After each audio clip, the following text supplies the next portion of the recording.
সম্প্রতি সারা বিশ্বেই জ্বালানি তেলের ক্রাইসিস দেখা যাচ্ছে।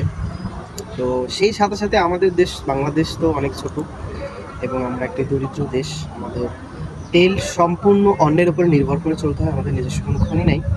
তো অন্য দেশের সাথে তাল মিলিয়ে আমাদের দেশেও হু হু করে বাড়ছে তেলের দাম। আমরা দেখছি সম্প্রতি তেল পাম্পগুলোতে মাইলের পরে মাইল সিরিয়াল লাইন পড়ে যাচ্ছে তেল নেওয়ার জন্য। এখানেই বোঝা যাচ্ছে যে তেলের ক্রাইসিসটা ব্যাপক আকার ধারণ করেছে। মালয়েশিয়াতেও সম্প্রতি তেলের দাম বেড়ে গেছে, কিন্তু এরা তো অনেক উন্নত দেশ। এরা ভর্তুকি দিয়ে তেলের দামটা মোটামুটি লেভেলে রাখতে পারতেছে, কিন্তু বাংলাদেশ তো অর্থনৈতিকভাবে দুর্বল। নতুন সরকার আসলো, তো সব কিছু মিলিয়ে বাংলাদেশে একটা হযবরল অবস্থা। এবং মোট কথা বলতে গেলে ব্যাপক আকার ধারণ করেছে তেল ক্রাইসিস, জ্বালানি তেলে।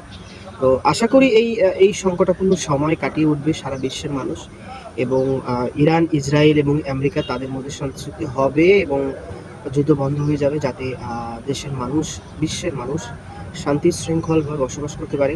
সেই দিকে নজর এবং জোরদার দেবে বিশ্ব নেতারা, এটাই আশা করি।